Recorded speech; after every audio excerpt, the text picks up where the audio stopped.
Everyone, welcome to my channel. I am Sanya. आज हम करने वाले हैं वीडियो का पार्ट 8, जिसमें मैं आपको समझाऊंगी division of the Roman empire after Constantine. तो अब तक हम क्या पढ़ रहे थे? हमने पढ़ा रोमन साम्राज्य का कैसे विस्तार हुआ, इतना बड़ा साम्राज्य कैसे बना। ठीक है, फिर हमने देखा कि अब जब साम्राज्य बना है तो एक ना एक दिन उसे ख़त्म भी होना है। तो हम पढ़ रहे थे period of decay.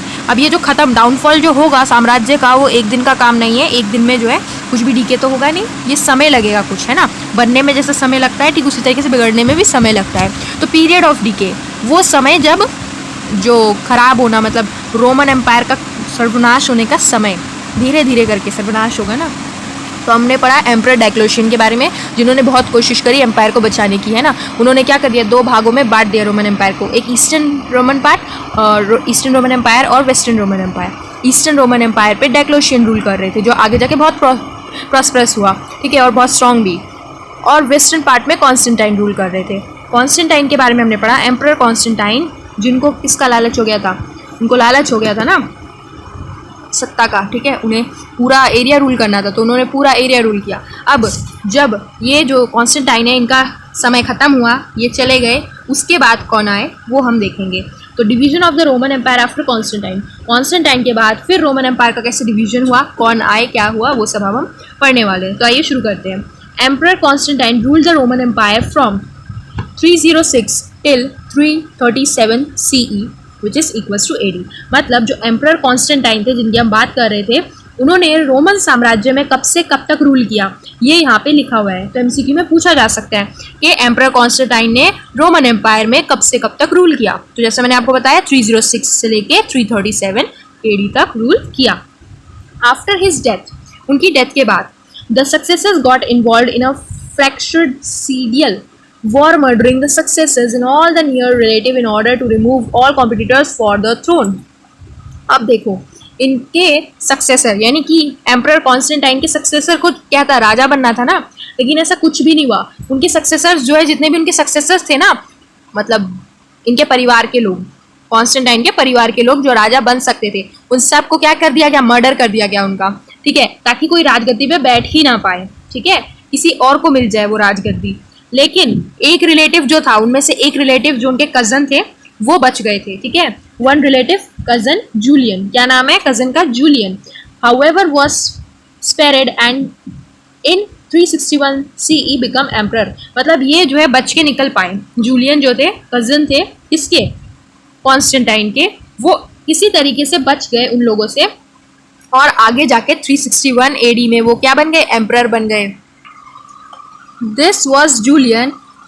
He was hostile to Christianity and thus won the hatred of the Christians and earned the title apostate, who gave up his religion and in his case Christianity।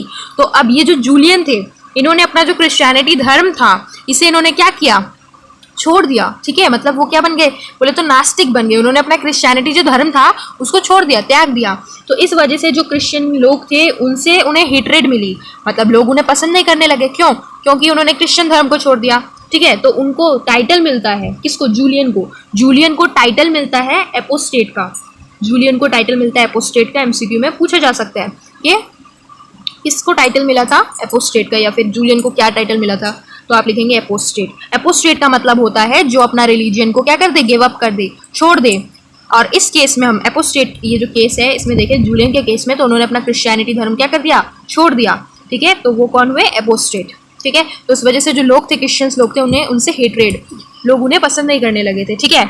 So I hope आपको इतना समझ आ गया होगा अब तक। अभी हमने Julian के बारे में पढ़ा, ठीक है। सो ये आफ्टर कॉन्स्टेंटाइन, ये जो है क्या बनते हैं, राजा बनते हैं, ठीक है। कब, 361 CE में। वैसे तो इनको भी मार दिया जाता, पर हुआ क्या, ये भाग निकले, ठीक है, और इनको उपाधि दी गई, टाइटल दिया गया एपोस्टेट का। Is that clear? अब आगे पढ़ते हैं, the barbarians and the fall of Rome. अब ये बारबेनियंस कौन है, इनको पढ़ लेते हैं, और फिर हम देखेंगे कैसे फॉल डाउन हो जाता है रोम का, ठीक है। हु वर द बारबेनियंस, सबसे पहला क्वेश्चन, बारबेनियंस कौन है, ठीक है। Barbarians, the word barbarian in relation to the Roman empire. ये जो वर्ड बारबेरियन है, ये किसके रिलेशन में है, रोमन एम्पायर के रिलेशन में है, ठीक है। ये जो वर्ड बारबेरियन है ना, ये रोमन एम्पायर के ही किसी रिलेशन, मतलब रिलेशन में हम बोल सकते हैं, मतलब इसी से कनेक्ट करता है ये। And the Romans were the foreigners, Romans कौन थे, फॉरेनर्स थे, who did not speak an intelligible dialect, ठीक है, जिनको जो है रोमन्स कहते हैं फॉरेनर्स थे, इनको जो डायलेक्ट होता है मतलब बोलने का जो लैंग्वेज होता है वो उनको अच्छे से नहीं आता था, वो नहीं बोल पाते थे। बट दे, अब ये देखो बट दे ये एक साथ लिख दिया, ठीक है, कहीं कहीं पे मिस्टेक्स है, तो ये बट है और ये फिर दे है, इन दोनों को अटैच कर दिया गया है। तो but they made a sort of बड़बड़ noise that no Greeks could understand. ठीक है, मतलब ये लोग क्या करते थे ना, रोमन्स लोग क्या थे, फॉरेनर्स थे, इनको लैंग्वेज आती नहीं थी, तो ये क्या करते थे, सॉर्ट ऑफ बड़बड़ बड़बड़ बड़बड़ बड़बड़, है ना, जो करते हैं लोग जिनको नहीं आता, तो बड़बड़ बड़बड़ करते थे, और जो लैंग्वेज ग्रीक्स को समझ नहीं आ पाती थी, ठीक है, ग्रीक्स को समझ ही नहीं आती थी वो क्या बड़बड़ कर रहे हैं। The Hutchinson history of the world by J.M. Roberts, तो ये जो है बताया हुआ है इसके अंदर, ठीक है, तो ये आपको इसका सोर्स दे दिया, कहाँ से ये पता चलता है हमें।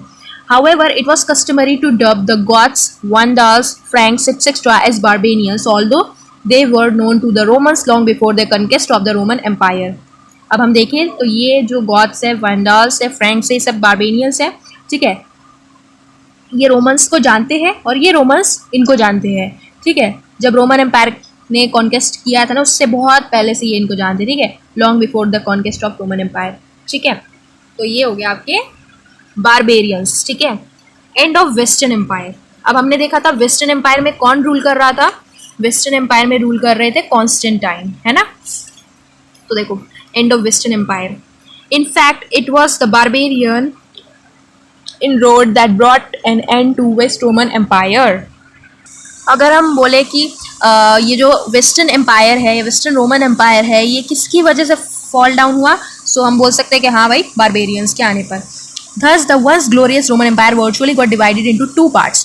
तो एक समय जो रोमन एम्पायर इतना बड़ा साम्राज्य हुआ करता था, अब वो दो हिस्सों में बट गया। The capital of the west Roman empire remained Rome, जो वेस्ट रोमन एम्पायर का कैपिटल था ना, जो वेस्टर्न रोमन एम्पायर था उसका जो कैपिटल था वो रोम ही रहा जैसा पहले था। While the eastern part named Byzantium empire, जबकि जो ईस्टर्न पार्ट था उसका नाम क्या पड़ गया, Byzantium empire, had its capital at Byzantium. इसका कैपिटल कहाँ है, ईस्टर्न पार्ट का, या ईस्टर्न पार्ट बोलो या फिर बाइजेंटियम एम्पायर बोलो, तो इसका कैपिटल कहाँ है, बाइजेंटियम में। सब्सिक्वेंटली कॉन्स्टेंटिनोपल, इसको बाइजेंटियम को आप कॉन्स्टेंटिनोपल भी कह सकते हैं, after the name of Constantine ये नाम रखा गया था, ठीक है। द फॉल ऑफ रोम, कब हुआ फॉल रोम का, 476 AD। Unable to repel the invaders or to maintain law and order and prosperity, the government of the empire in the west, the Western Roman Empire, collapsed. क्या होता है देखो, ये जो invaders, ये जो बाहर से जो लोग थे ना, इनके साथ ये ना लड़ पाए, ठीक है, इनको रिपेल, इनको हरा नहीं पाए, ठीक है, अपने लॉ एंड ऑर्डर्स को, अपने प्रॉस्पेरिटी को, अपनी शांति को कंट्री के अंदर ये लोग मेंटेन नहीं कर पाए, जिसकी वजह से जो गवर्नमेंट था एम्पायर का, वेस्टर्न रोमन एम्पायर की जो गवर्नमेंट थी वो क्या कर गई, पूरी तरीके से कोलैप्स्ड कर गई, मतलब खत्म हो गई। क्यों, क्योंकि ये लोग जो इन्वेडर्स आए थे, बाहर से जो लोग आए थे, उनसे लड़ नहीं पाए, अपने एरिया का लॉ एंड ऑर्डर को मेंटेन नहीं कर पाए, प्रॉस्पेरिटी मेंटेन नहीं कर पाए। दैट्स वाई ये जो गवर्नमेंट थी वेस्टर्न एरिया की वो क्या हो गई, कोलैप्स्ड हो गई। In 476 AD the German leader Odoacer deposed the last Roman emperor Romulus Augustus made himself Italy's ruler. Thus, the once glorious Western Roman Empire, with its capital at Rome, ceased to exist.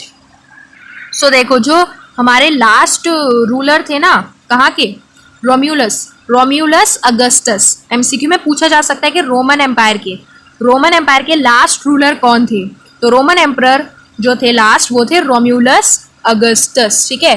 रोम्यूलस Augustus was the last Roman emperor, ठीक है। तो इनको किसने हरा दिया, किसको deposed कर दिया, किसने डिपोस्ट कर दिया, दैट इज ओडेसर। ओडेसर कौन थे, जर्मन लीडर ओडेसर ने क्या कर दिया, Roman emperor, last Roman emperor Romulus Augustus को क्या कर दिया, हरा दिया, और खुद को इटली का क्या बना दिया, रूलर बना दिया, मेड हिमसेल्फ इटलीज रूलर, अपने आप को इटली का राजा बना दिया, बोले तो रूल करने लग गए। और वहीं से जो एक समय पे जो ग्लोरियस इतना विशाल साम्राज्य हुआ करता था वेस्टर्न रोमन एम्पायर और उसका कैपिटल रोम, वो सब पूरा खत्म हो गया, सीज टू एग्जिस्ट, सीज कर लिया गया ना, पूरा खत्म, समझ रहे हो, तो पूरा खत्म हो गया।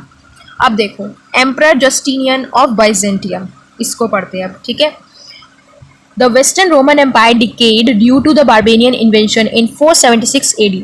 ये जो वेस्टर्न रोमन एम्पायर था, ये जो अभी हम वेस्टर्न रोमन एम्पायर के बारे में पढ़ा कि end of western Roman empire, तो ये जो वेस्टर्न रोमन एम्पायर है ये डिके, ये खत्म होने का कारण क्या था? बारबेनियंस के इन्वेंशन की वजह से।